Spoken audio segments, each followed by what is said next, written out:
Ravi d'être ici parmi vous. Merci au Palace, Grégory et Céline pour l'organisation de l'event. Donc je ne suis pas là pour parler que de Conto, donc si vous avez des questions après plus liées au compte et à ce qu'on fait, je serai ravi de vous répondre.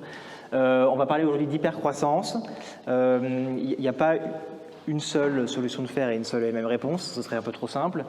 Et donc j'ai choisi aujourd'hui d'highlighter un peu, de mettre en avant les principales difficultés, hard points, si je peux utiliser un anglicisme, qu'on va rencontrer lorsqu'on grossit rapidement, que ce soit d'un point de vue opérationnel, managérial, voilà, je ne vais pas aller trop vite, et quels sont un peu les enseignements, les erreurs que j'ai fait avec les différents exemples que je pourrais présenter, et également les best practices, de toute façon on a mis en pratique, qui fonctionnent bien et qui a permis soit à Nickel, soit à Conto, de croître rapidement. Je vais commencer par une petite présentation, si la zapette marche correctement. Bon, je ne sais pas si c'est une... Bon, c'est pas grave. Donc, je vais commencer, le temps que la slide arrive, commencer par une petite présentation pour remettre en exergue un peu mon parcours, quelques KPI, quelques chiffres, et ensuite on ira directement dans le concret avec les principales difficultés qu'on peut rencontrer et les learnings. Donc moi j'ai commencé en 2009 chez Boursorama, donc je pense que tout le monde connaît Boursorama maintenant. À l'époque, c'était uniquement des comptes de trading, ça n'était pas encore de banque. Et donc, j'ai profité de leur lancement bancaire pour gravir les échelons et assez rapidement passer manager. Donc, autant dire que j'étais un mauvais manager à 21, 22 ans de collaborateurs. On est un peu l'archétype du petit chef, etc. Donc pas mal d'enseignements sur ce sujet. Mais en revanche, ça a été très, très intéressant, enfin, très enrichissant de connaître une telle croissance. Alors, en 2009, 2013, merci beaucoup. Boursorama, c'était encore 500 000 clients, aujourd'hui ils parlent d'un million, donc c'était assez petit. En revanche, extrêmement enrichissant d'un point de vue data oriented, et on le verra plus tard, c'est un élément clé pour arriver à comprendre le flux et d'où vient la croissance de sa boîte et prendre les bonnes décisions. J'ai rejoint ensuite Compte Nickel, donc d'abord à Paris, à Charenton, et assez vite on a ouvert des locaux à Nantes, donc je suis aussi ravi de revenir ici, ça me rappelle quelques années passées ici. Compte Nickel, donc un compte pour les particuliers, plutôt ce qu'on appelle CSP-, donc c'est plutôt l'accès bancaire ou les personnes qui sont exclues ou qui vont être en difficulté avec leur banque traditionnelle.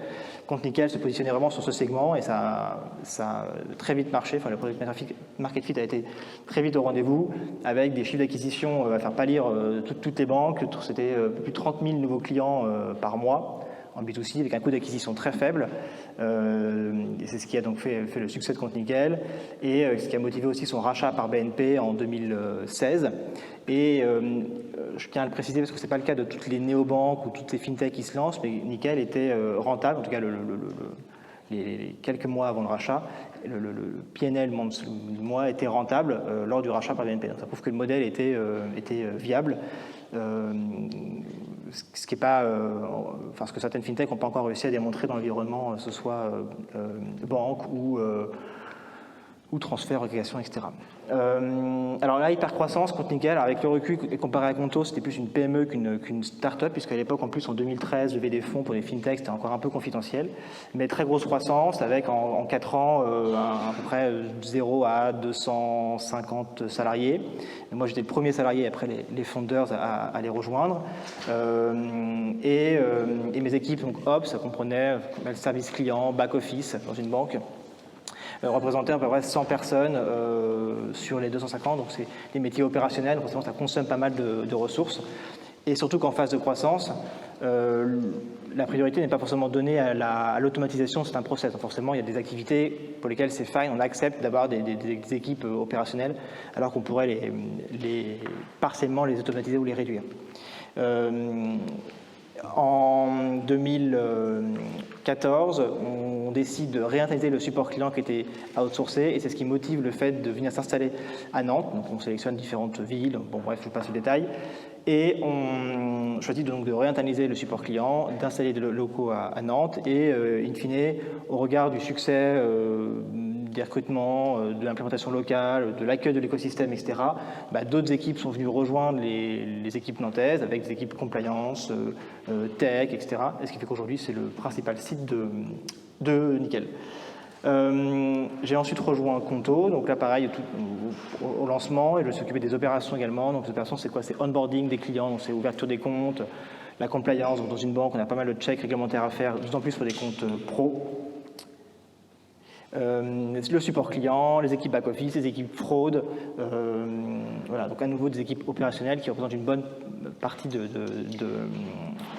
staff humain, en tout cas de la workforce de la boîte. Et en 4 ans, de 0 à 400 agents. Alors je mets agents parce qu'en fait, il y a une partie qui était outsourcée. On a le ratio, ça va être 100 personnes en interne et 300 en externe à peu près pour différentes activités. On pourra, si c'est une question, on pourra aborder le sujet. Un indicateur qualité qui est extrêmement présent, et je l'aborderai dans ce qu'on appelle les OKR, en tout cas dans le fait d'aligner la boîte. Aujourd'hui, on a un NPS de 75, donc on est assez fiers. Le NPS global des banques, alors il y a ça ici en bas, je ne connais pas leur NPS, mais en moyenne, le NPS, Net Promoter Score, il est négatif dans les banques. Le Net Promoter Score, c'est la différence entre les promoteurs et les détracteurs d'une marque. Je ne sais pas si tout le monde est familier de cet indicateur. C'est la question que vous allez voir sur des sites. Recommanderiez-vous ce service de 0 ou de 1 à 10, par exemple? Et on fait la différence entre les promoteurs et les détracteurs. Dans les services bancaires, il est négatif, donc il y a plus de détracteurs que de promoteurs. Et 75, c'est excellent pour ces bancaires. Et plus globalement, pour les services SaaS, les outils, c'est un très bon score. C'est pas facile à obtenir, et donc j'expliquerai qu'est-ce qu'on a appris et comment on le fait, parce que forte croissance veut dire beaucoup de nouvelles personnes à former, à onboarder, et également un produit qui s'étend, qui s'élargit. Donc entre le produit Conto il y a 4 ans où il y avait des comptes, des cartes, on va dire, et aujourd'hui où on aide sur les notes de frais, sur la compta, sur ce qu'on appelle expense management, donc toute la partie notes de frais, gestion d'équipe, etc. Le produit s'est étoffé. Donc comment on fait on a même du crédit également, comment on fait pour maintenir notre qualité en recrutant à peu près par mois 20 à 30 nouveaux agents service client et qui puissent acquérir des skills de nouveaux produits, etc. Et en parallèle, moi je suis ravi d'être là aussi, parce qu'à côté de Conto, j'aide pas mal quelques start-up ou fintech, insurtech dans leur croissance. Ce qui est assez intéressant et rassurant, entre guillemets, c'est qu'on voit que tout le monde a les mêmes problèmes. C'est comment je structure mes équipes, comment je recrute. Voilà. Ce qui est un peu dommage et frustrant, c'est qu'à l'inverse, on n'a toujours pas réussi à savoir comment capturer ce savoir, et qu'en fait, chaque entrepreneur qui rencontre ces difficultés est un peu une bible de c'est quoi les best practices. Grâce à des événements comme ça, justement, on peut partager un peu le savoir, mais c'est toujours un pain un peu partagé par beaucoup de gens. Rentrons dans le vif du sujet. Je pense qu'en fait, soit je parle trop et en fait ça se m'enraye. Voilà, super, merci beaucoup. Voilà un peu les 6. Alors j'ai essayé de trouver des mots rapides, courts pour. Je détaillerai cela ensuite. Voici un peu les 6 pains qu'on va rencontrer lorsqu'on va grossir. Le premier sujet, c'est la data, c'est comment je monitore ce qui se passe dans ma boîte. Le second, c'est, alors j'ai mis documenter, mais c'est surtout comment je capture la connaissance, qu'est-ce que je documente et comment je fais. Est-ce que c'est le bon moment ou pas? En fait, c'est jamais le bon moment, mais donc il faut le faire, parce que si on repousse, ce sera encore plus compliqué plus tard. Les valeurs de la boîte, de l'entreprise, on pense pareil que c'est pas forcément une priorité au début, mais en fait je ne veux pas dire que c'est le seul pilier, mais c'est un peu ce qui va faire que l'ensemble des collaborateurs vont se retrouver autour d'une mission, pourquoi on est là, qu'est-ce qu'on partage, et va fortement impacter le 4e point, qui est le recrutement des managers. Donc grosse croissance, veut dire des équipes potentiellement qui vont fortement grossir, ou des enjeux, pas forcément que l'aspect humain, il y a aussi des enjeux, une dimension responsabilité financière qui augmente. Donc quel manager je recrute à quel moment, et comment on les fait progresser. Le sujet de la qualité, pareil, si j'ai des gros volumes, je sais pas, mes volumes doublent chaque mois, comment je fais pour maintenir un niveau de qualité, comment je fais pour l'améliorer et le suivre. Et enfin, les OKR, donc Objective et Key Result. Je ne sais pas si vous êtes familier de ce terme, je présenterai rapidement cela. Comment on fait pour aligner les objectifs de l'ensemble de la boîte. Et pareil, quelques exemples qui seront intéressants à présenter. Parfait, merci beaucoup. Là, je vous ai mis un exemple. Alors, pour commencer un peu dans le vif du sujet,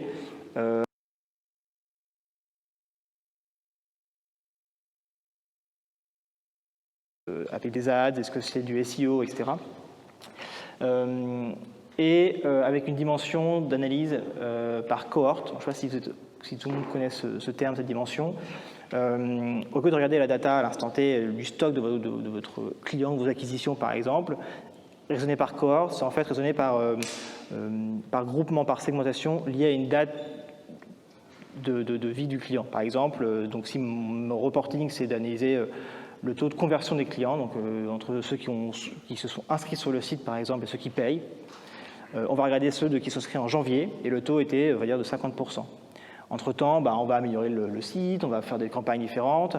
Donc, ce n'est pas forcément pertinent de regarder au global le taux de conversion, parce qu'il va comprendre des anciens clients et il va comprendre des nouveaux clients. Donc, ce qu'on va regarder, c'est qu'on va découper par cohorte mensuelle, par exemple, ou hebdo. Et après, on va regarder le taux de conversion des clients de février, le taux de conversion des clients de mars, d'avril. Et tout ça, pareil, avec une même échelonné dans le temps. C'est-à-dire qu'en gros, les clients de janvier, à M+1, ils avaient 50% de conversion. Mes clients de février à M+1, est-ce que j'ai un taux qui est plus élevé ou qui est plus bas?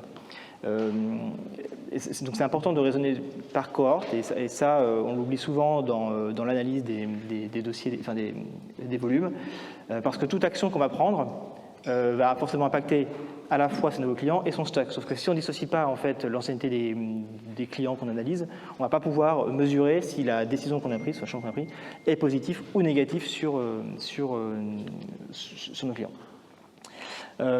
Et enfin, pourquoi la data c'est important? C'est primordial pour aligner la boîte sur des priorités. En gros, je pense que toutes les boîtes ont le même sujet, c'est comment on priorise, par exemple, dans une roadmap, les développements. Est-ce qu'on va prioriser les développements de telle feature? Est-ce qu'on va développer le développement de telle optimisation? Et la seule source of truth, comme je dis, c'est la data. C'est en gros, quel est le ROI qu'on va pouvoir en tirer?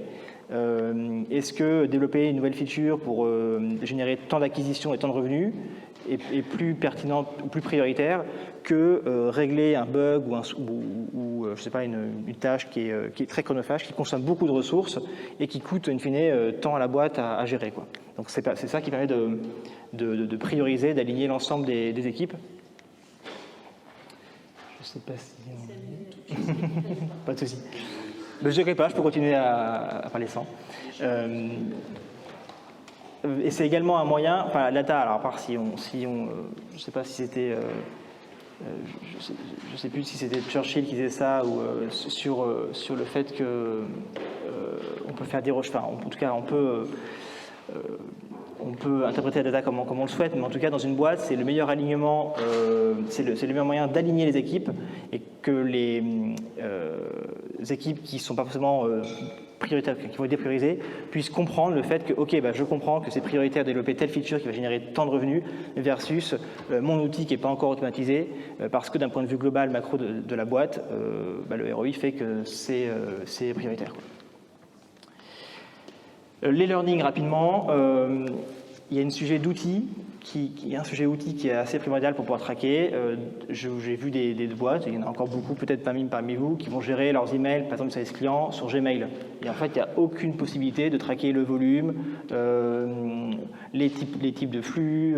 Voilà, donc ça, par exemple, équipez-vous d'un outil. Il y a des outils tels que des SaaS tels que Zendesk ou Intercom, etc. Ou puis vous prenez une licence et vous la partagez à plusieurs, mais en tout cas vous avez un outil qui va traquer les volumes, la data, d'avoir des reporting assez simples. C'est un début pour pouvoir piloter et voir ce qui se passe concrètement. Rationaliser aussi les outils. Ça ne sert à rien d'avoir 15 outils, surtout quand on a une petite équipe et qu'on ne peut pas les monitorer et les garder à jour. Et les documenter, bon, ça on verra après sur mon second point. L'ownership de la data est clé aussi, c'est vraiment le manager chaque équipe qui doit piloter sa data, et surtout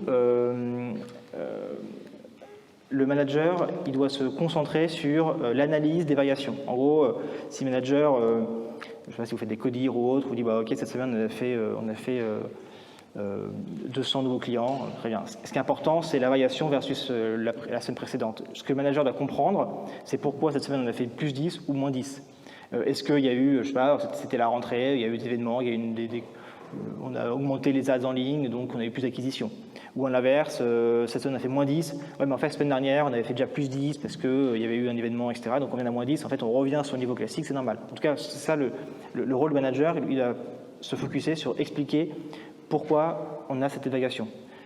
Pareil, hein, dans un service client, on a, je sais pas, 10% de mails en plus sur une semaine. Pourquoi? Est-ce que c'est qu'il y a eu un incident particulier? Est-ce que c'est qu'il y a eu une vague d'acquisition plus importante, un retard, etc. Sans parler après d'action, de précision, au moins le rôle manager, c'est qu'il comprenne son flux, comprendre ce qui se passe dans son activité, quoi. S'il n'y a pas ça, c'est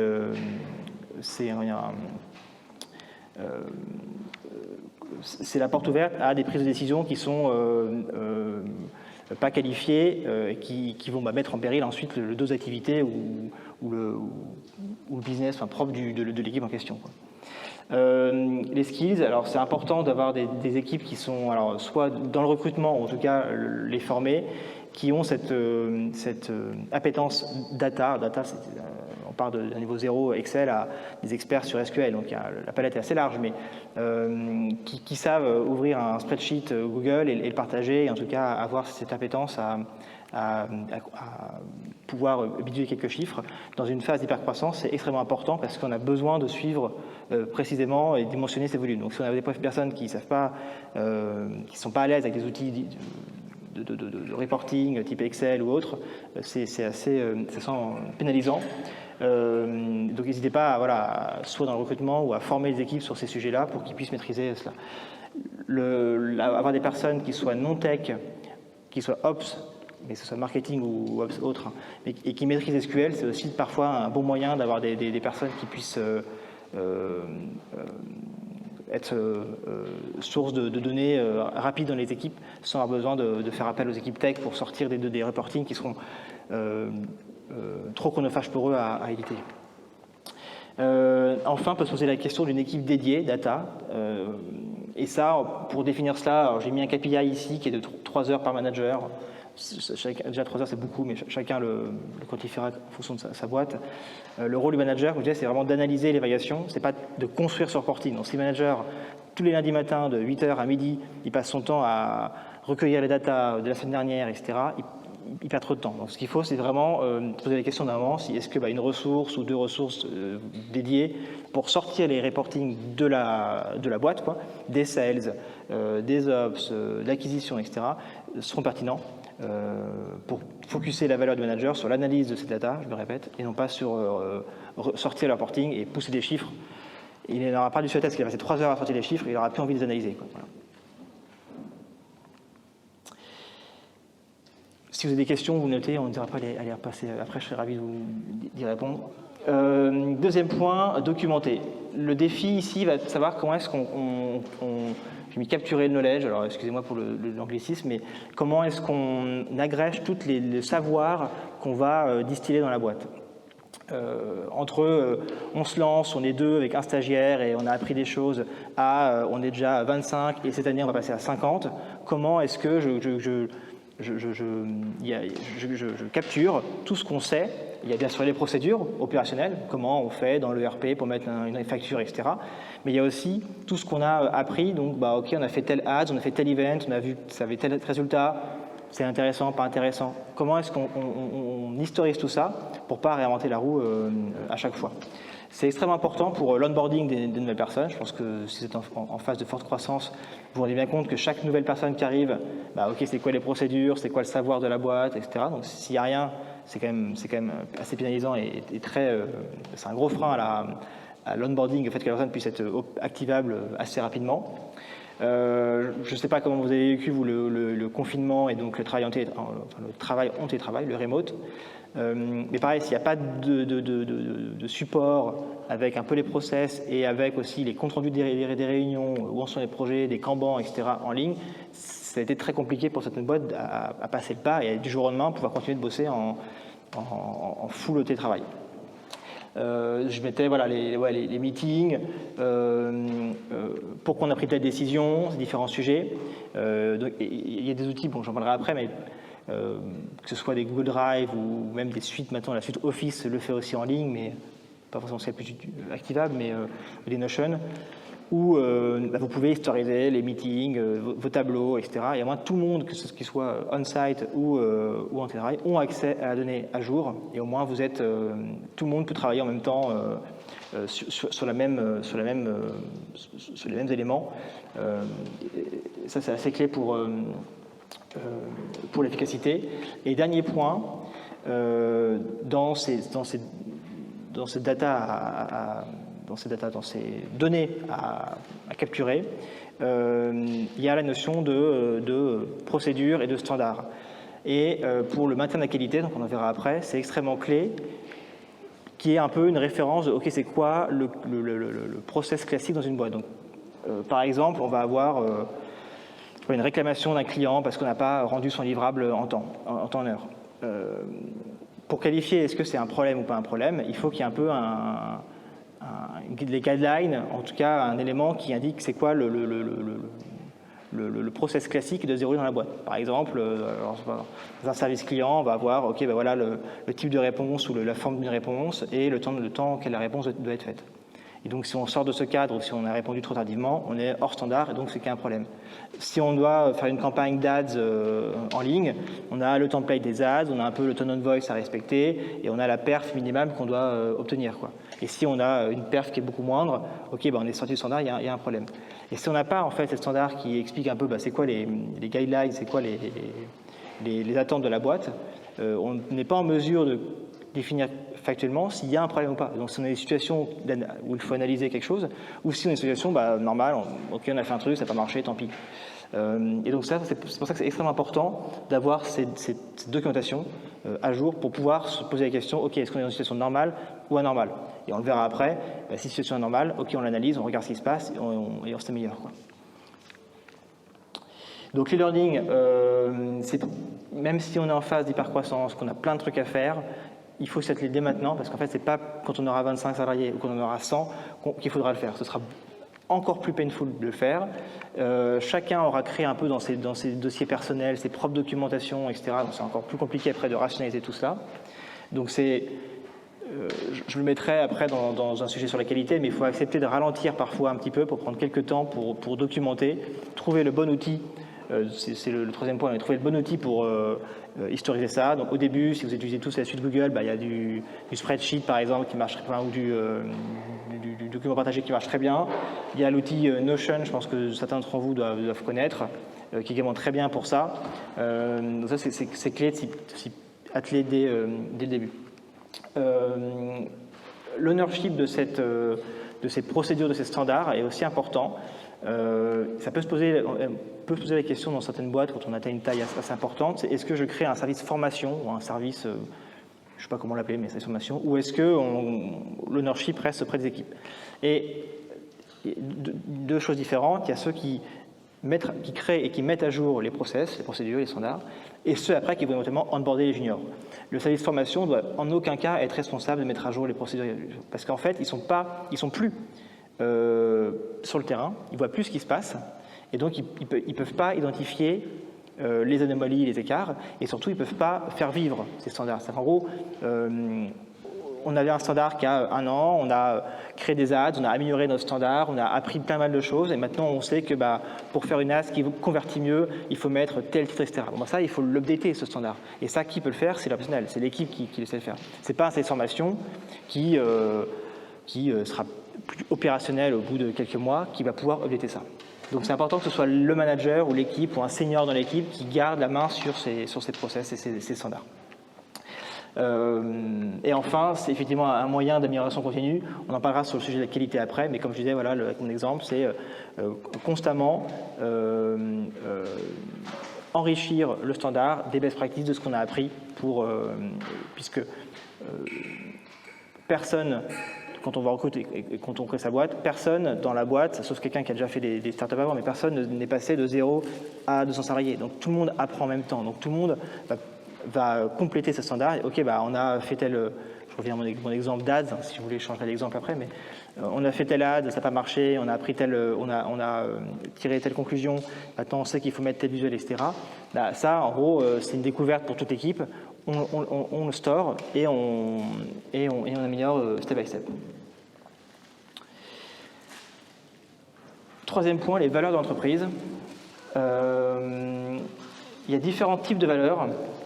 Il y a les valeurs qui sont parfois les mêmes, valeurs qui vont être communiquées aux clients. Donc, qu'est-ce que fait la boîte, quelle est notre mission, qu'est-ce qu'on va rendre comme service, qu'est-ce qu'on veut simplifier, etc. Et après, il y a les valeurs liées à l'équipe interne, les salariés. Parfois, ce sont les mêmes, parfois, ce n'est pas les mêmes. Parfois, elles sont publiques, pas publiques. Chaque boîte fait comme elle veut. Ce qui est le plus important à mon sens, c'est les valeurs pour les salariés en interne. C'est les valeurs pour les clients, ça c'est la mission, ça peut être tourné différemment, voilà. Et c'est ce qui va regrouper l'ensemble des collaborateurs au sein, ce qui va regrouper au sein d'un seul et même objectif, au sein d'une seule et même mission. Quel est l'ADN de la boîte? Alors par ADN c'est très rare, mais en gros pourquoi on est là et quelles sont nos valeurs communes. Quelles sont nos exigences sur le recrutement et comment aligner les équipes.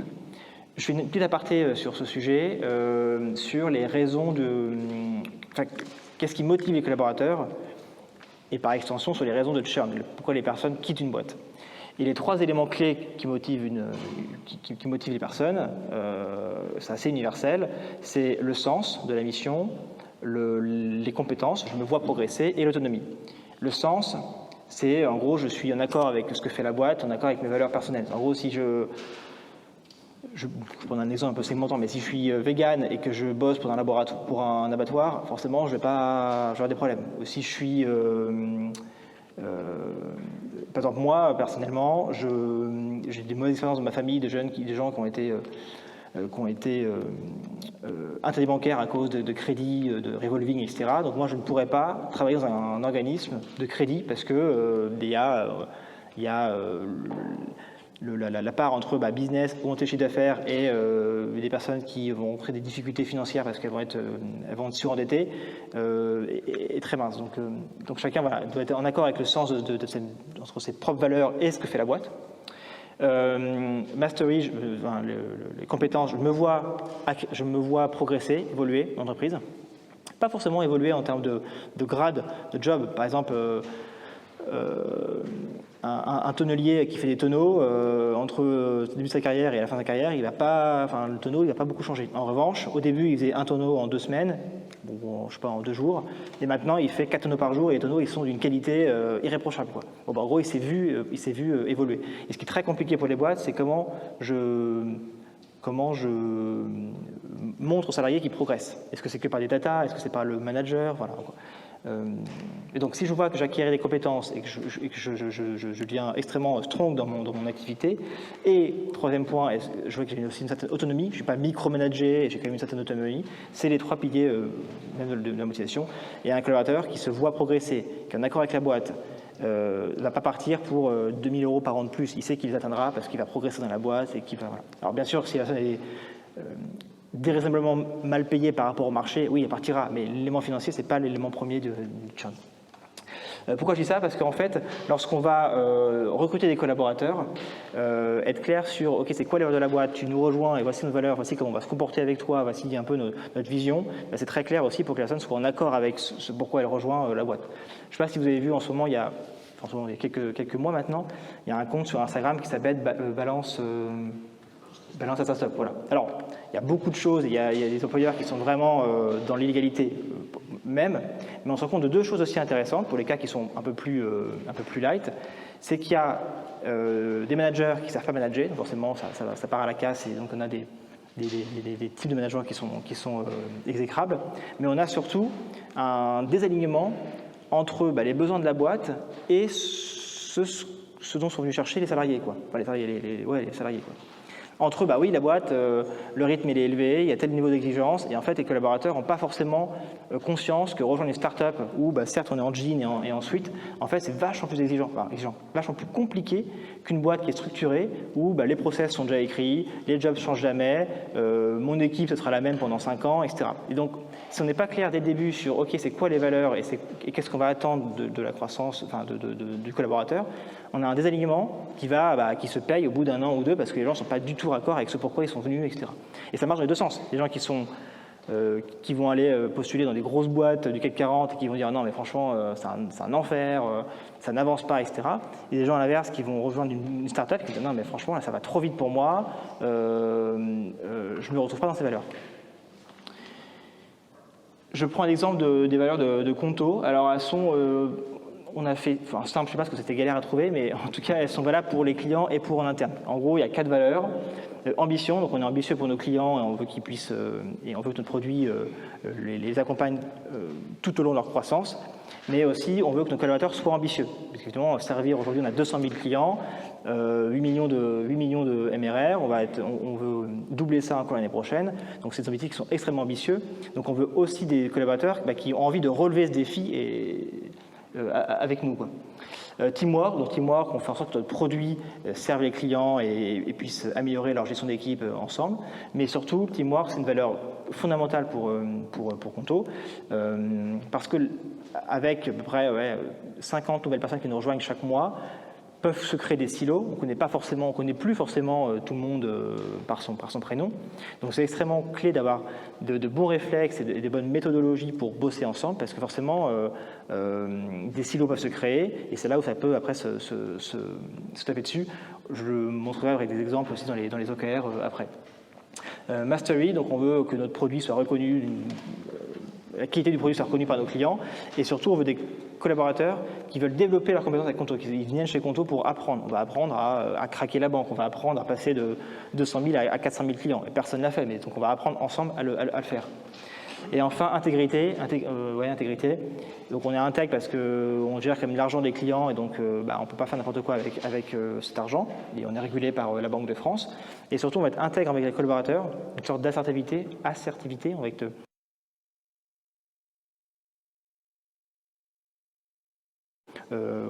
intègre pour les accompagner, les former et avoir une bienveillance envers les collaborateurs. Et ça, c'est important parce qu'en fait, lors du recrutement et lors après des évaluations, on va évoluer. Donc moi, par exemple, mon équipe, tous les trimestres, on va plutôt le voir tous les semestres, on va faire un peu un point sur OK, comment tu te situes par rapport à ces valeurs. Et quelqu'un qui serait très ambitieux, Mastery, il est au taquet, enfin, c'est un très très bon collaborateur, et par contre, qui serait un mot pas vulgaire, mais qui serait un très mauvais collègue, parce que pas du tout teamwork, qui est très perso, etc., non, il serait pénalisé, entre guillemets, parce que certes, il surperforme, il est très bon. En revanche, il ne respecte pas cette qualité, et donc forcément, à lui seul, il va créer des silos, il va créer des frustrations, et il va pas représenter les valeurs qu'on souhaite maintenir au sein de Conto pour que tout le monde se sente confortable à évoluer dans cet environnement qui va très très vite. Donc l'e-learning, c'est à définir assez tôt. On se dit aujourd'hui on est 5, c'est pas grave, on s'en fout. Non, en fait c'est maintenant que c'est clé, parce que c'est là où on va recruter les collaborateurs qui seront potentiellement les plus importants pour la croissance. Donc il faut s'assurer qu'au moins à 5, on partage tous les mêmes valeurs, quoi. On est d'accord sur OK, on est là pour ça, c'est ça un peu notre niveau d'exigence, c'est ça la façon dont on veut travailler ensemble.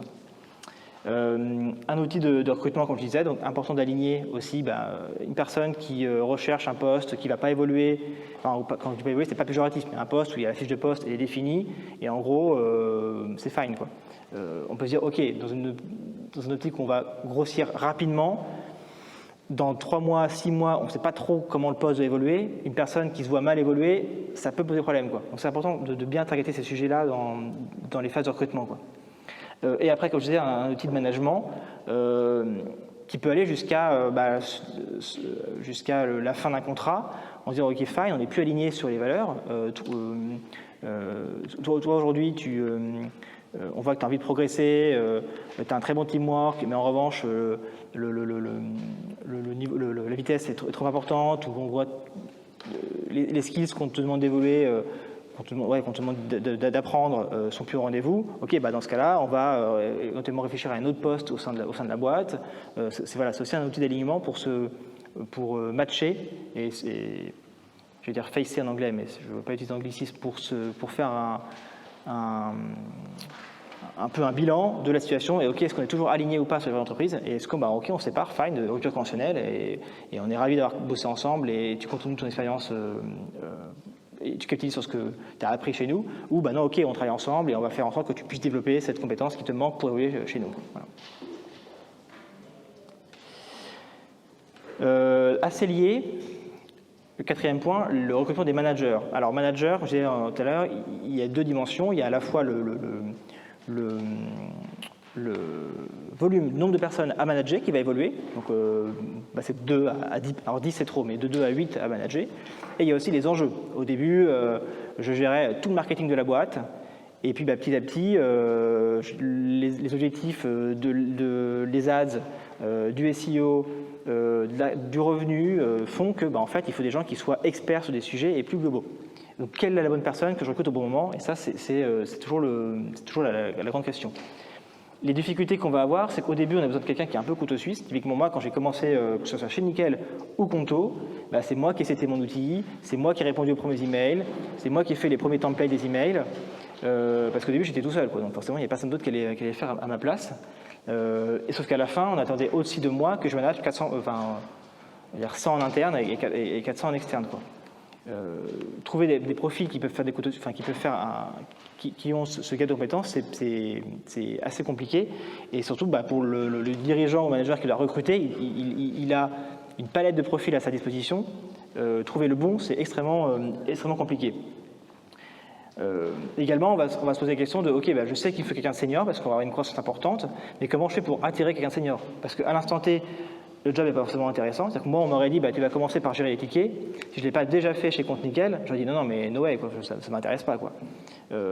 Et puis à l'inverse, des fois, les personnes ont des attentes en termes de rémunération qui peuvent être élevées. Et une boîte ne peut pas forcément se payer quelqu'un dès le début à 80 ou 100 K. Donc comment je fais pour trouver la personne qui a le bon profil, qui va pouvoir à l'instant T servir la boîte et qui va aussi pouvoir rester au moins 2 ans ou 5 ans.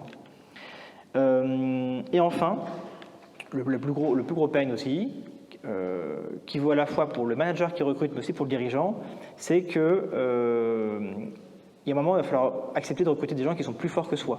Alors ça va, je ne sais pas si parmi vous il y a des CEO, des dirigeants, il va falloir accepter d'avoir des gens qui sont experts sur un sujet et qui ont plus d'expérience que soi sur le sujet. Et c'est aussi très vrai pour moi quand j'ai ouvert donc les bureaux à Nantes, j'ai recruté un responsable de plateau donc pour gérer localement la dizaine d'équipes qu'on allait mettre sur Nantes. Et donc c'était un fail de ma part, j'ai recruté une personne qui n'était pas assez forte, qui était très bonne pour gérer 50 personnes, donc 5 équipes de 10 agents, de 10 collaborateurs, mais qui n'était pas assez senior pour gérer un site et tout le staff annexe qui va avec, quoi. Et donc retard, difficultés, etc. Et in fine, on a mis quelqu'un de beaucoup plus senior et beaucoup plus strong. Et le problème, c'est quoi? C'est très, très personnel, c'est que je me sentais perdre en crédibilité si je recrutais quelqu'un de plus senior que moi, potentiellement même plus payé que moi. Je dis voilà, mais c'est quoi, c'est moi qui vais manager, mais je serai moins payé que lui. C'est quoi ce concept? Et également pour la boîte, c'est compliqué de se dire ok, attends, comment est-ce qu'on fait pour recruter quelqu'un qui est plus expert dans l'équipe sans démotiver ou sans nuire au manager en place, quoi. Est-ce qu'on change de place? Est-ce qu'on le remercie? Ou est-ce qu'on l'accompagne et qu'on l'accompagne? Ça c'est la plus grosse difficulté quand on grossit rapidement. Et il y a beaucoup de boîtes qui ne prennent pas la décision et en fait qui maintiennent des gens à des postes qui ralentissent les boîtes parce qu'ils ne sont plus en mesure de gérer la croissance. Alors que la bonne façon de faire, c'est de les former pour qu'ils s'accompagnent ça et surtout de les épauler de quelqu'un très expert, senior, et on verra sur la slide d'après, et surtout mais ça prend un peu de temps, faire comprendre que ce n'est pas parce qu'on va recruter quelqu'un de plus senior que soi qu'on perd en crédibilité, en légitimité. On a toujours notre rôle de coach, de manager, qui est là pour faire en sorte que les silos, qu'il n'y ait plus de silos. On a l'expertise de la boîte qui fait qu'on sait comment ça fonctionne et qu'on va pouvoir mettre de l'huile dans les rouages, alors que l'expert senior qu'on a recruté, lui, sa mission, c'est de manager les équipes sur un segment bien précis. Il n'a pas la vision globale que le manager historique va avoir de la boîte, quoi. Donc les enseignements que j'en tire, à la fois de l'expérience Nickel et Conto, et aussi de ce que je peux voir lors des différentes boîtes que j'accompagne, c'est qu'il faut que le manager et ou le dirigeant très vite identifie déjà les deux scénarios possibles. C'est en gros, soit la boîte va grossir très vite, et est-ce que mon équipe va avoir besoin de staffer, enfin en gros quels vont être les enjeux de l'équipe. Est-ce que c'est un enjeu humain, du staff humain, donc en gros il va falloir quelqu'un qui va avoir des skills managériales, ou est-ce que j'ai un enjeu d'expertise. Je reprends l'exemple du marketing par exemple, une personne qui gérait tout le marketing au début versus un expert SEO, un expert acquisition, un expert revenu, etc. quoi. Et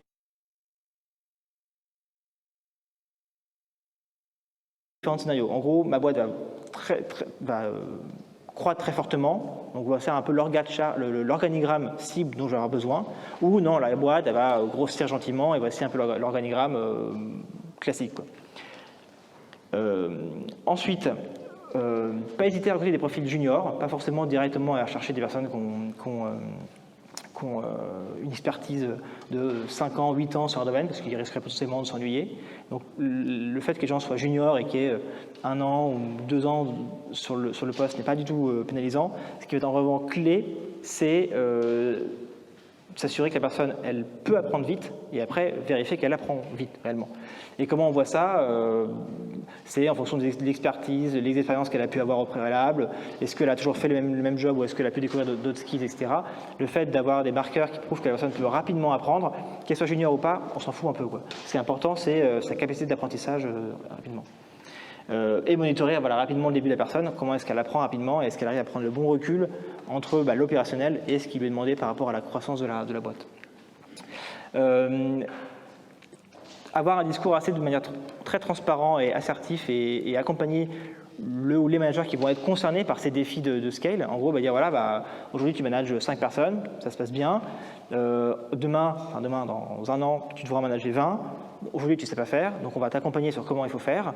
Si tu remplis le contrat et le deal, c'est soit qui sera je sais pas, head of ou responsable du truc. Si en revanche, on voit que c'est compliqué, dans ce cas-là, on ne va pas te mettre dans une situation d'échec et on recrutera quelqu'un plus senior qui t'accompagnera, etc. quoi. Et ça, il faut l'avoir assez tôt, limite même durant le recrutement, pour ne pas avoir de fausses attentes. On voit beaucoup, moi j'ai vu pas mal de cas assez pas dramatiques, c'est un grand mot, mais de start-up qui se lancent. De suite, on recrute un CTO et un CMO, parce que l'intitulé fait que les personnes sont venues pour ces postes-là. Sauf qu'au bout de 2 ans, on se rend compte que le CMO, il n'a plus le niveau de CMO. Qu'est-ce qu'on fait? On ne peut pas avoir 2 CMO dans une boîte, c'est un peu problématique. Donc soit le CMO change de poste et devient autre chose, soit on part un peu en conflit, et le CMO part, on a un nouveau. Et là, là on perd du temps, tout le monde est déçu, la boîte elle a pris du retard, le CMO qui est parti, il a un mauvais souvenir de la boîte, alors qu'en fait il a très bien appris dans sa boîte. Voilà. Donc avoir assez tôt des recrutements, que ce soit lancement ou après de la boîte, un discours de transparence, ok, voilà où on va aller, voici les skills et les compétences que tu vas devoir développer, et voici un peu les 2 scénarios qui s'offrent à nous.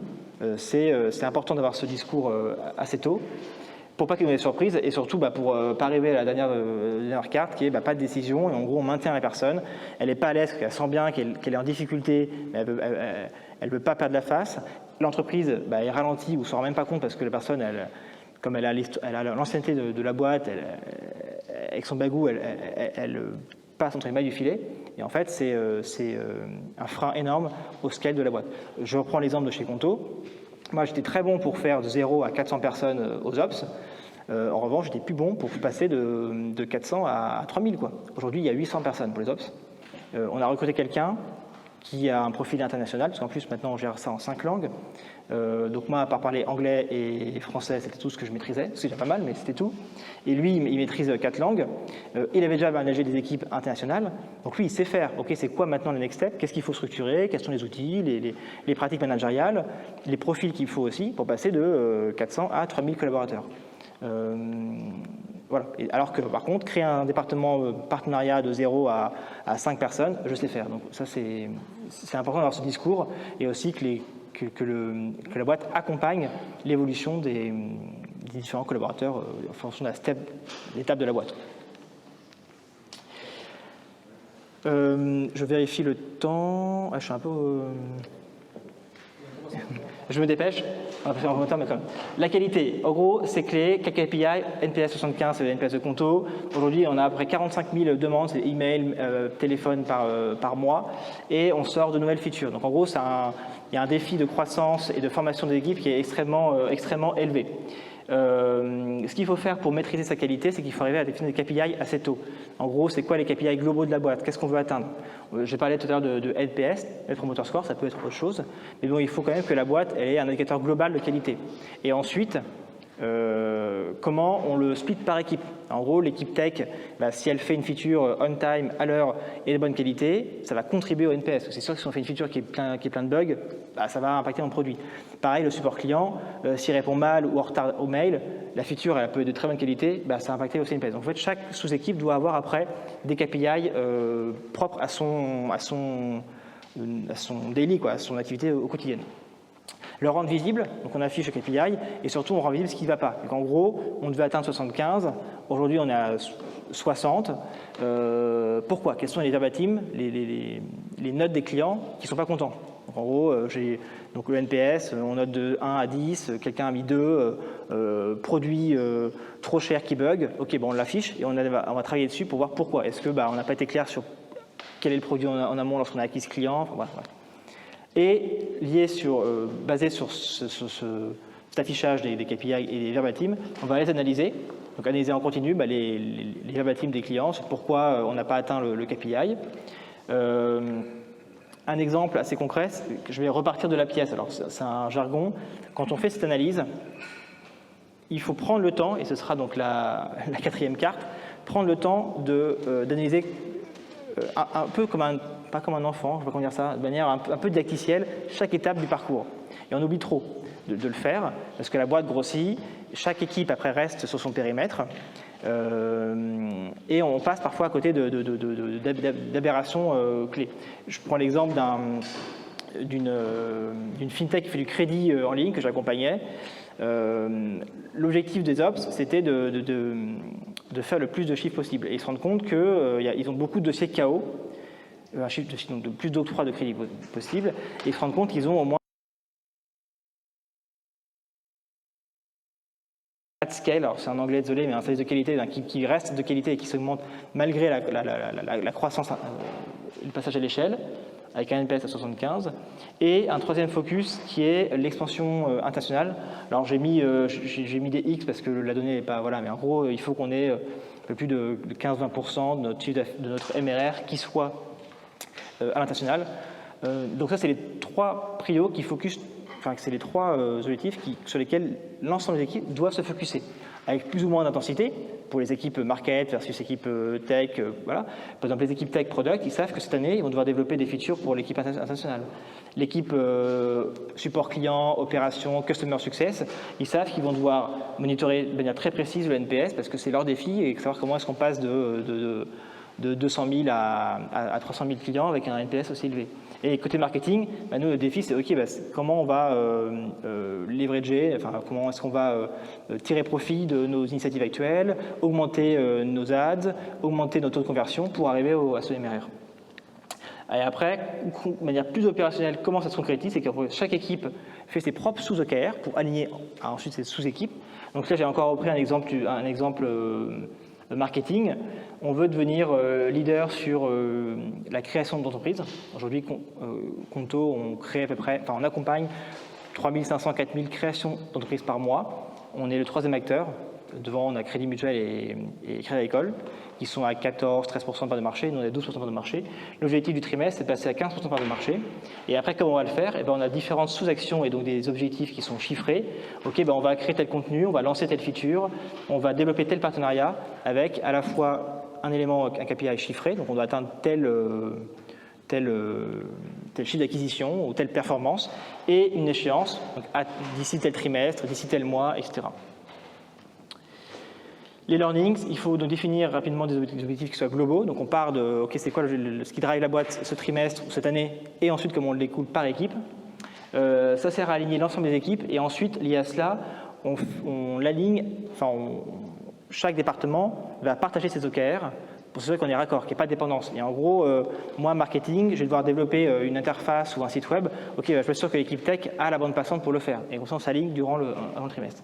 Et ensuite, on les met à jour, on les suit régulièrement pour voir si on est raccord, si on est en ligne avec l'objectif qu'on s'est fixé. Si on n'est pas, pourquoi et quelle est la raison du retard. Et si on y est, parfait, et on félicite le succès. Ça revient un peu sur le point que je disais au début, on se voit progresser, notifier, je l'ai encore utilisé un mot anglais, mais bon, je sais pas. En tout cas, notifier, mettre en avant le fait qu'on a atteint l'objectif, c'est également extrêmement important. On oublie un peu souvent de le faire, on dit souvent des choses qui ne vont pas, ce que je disais tout à l'heure aussi, il faut le mettre. Mais en revanche, mettre en avant le fait que, OK, c'est bon, on est à l'heure, on a shippé à l'heure, on a atteint l'objectif fixé, c'est aussi extrêmement important, et c'est aussi quand même pour ça que les collaborateurs se lèvent le matin. Donc c'est important aussi de mettre à jour également ces OKR pour mettre en avant le fait que c'est bon, on a réussi, on continue comme ça, bravo l'équipe, et on fête le succès ensemble. C'est fini, voilà, désolé, j'étais un petit peu débordé. Beaucoup de choses à dire. J'espère que ça donne des éléments assez activables, concrets pour l'ensemble de vos boîtes.